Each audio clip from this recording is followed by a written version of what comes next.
Eu acreditava chance desejada, uma joia cobiçada, o mais lindo dos troféus. Olhos comigo, muito valioso, seu anjo amigo. Mas não sabia que comigo por ela carregava uma paixão. Eu avisava por chegada em outros braços, saí voltando os passos, me sentindo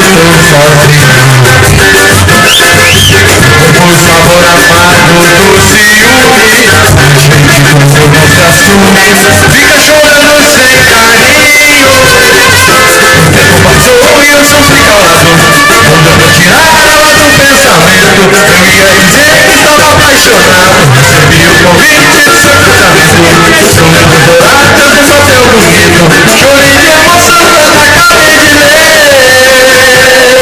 No cantinho rabiscado no verso, ela disse: meu amor, eu confesso, tô casando, mas o grande amor da minha vida é você.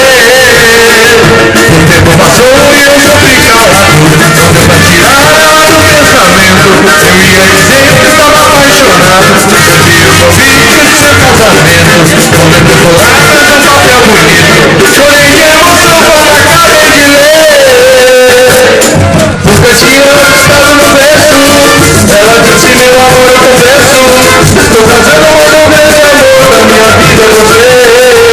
Demorou, cresceu na mesma rua, ensinou o sol e a lua, dividindo o mesmo sonho.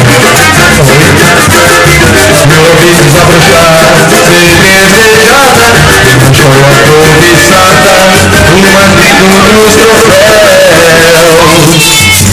Depois eu bati hoje meu anjo amigo, mas eu sabia que comigo por ela carregava uma paixão. Eu olhei pra chegar em outros braços, só me voltando os passos e sentindo tão sozinho. Tocou o sabor amargo do ciúme, a gente quando não se assume, fica chorando sem carinho. O tempo passou e eu sofri calado, pra tirar ela do pensamento, ia dizer que estou apaixonado. Recebi o convite do seu casamento, sou muito dourado, tanto papel bonito, chorei de emoção quando acabei de ler. No cantinho rabiscado no verso, ela disse: meu amor, eu confesso, estou casando, mas o grande amor da minha vida é você. O tempo passou e eu sofri calado, pra tirar ela do pensamento, eu ia dizer que estava apaixonado. Recebi o convite do seu casamento, sou muito dourado, tanto papel bonito, chorei de emoção quando acabei de ler. No cantinho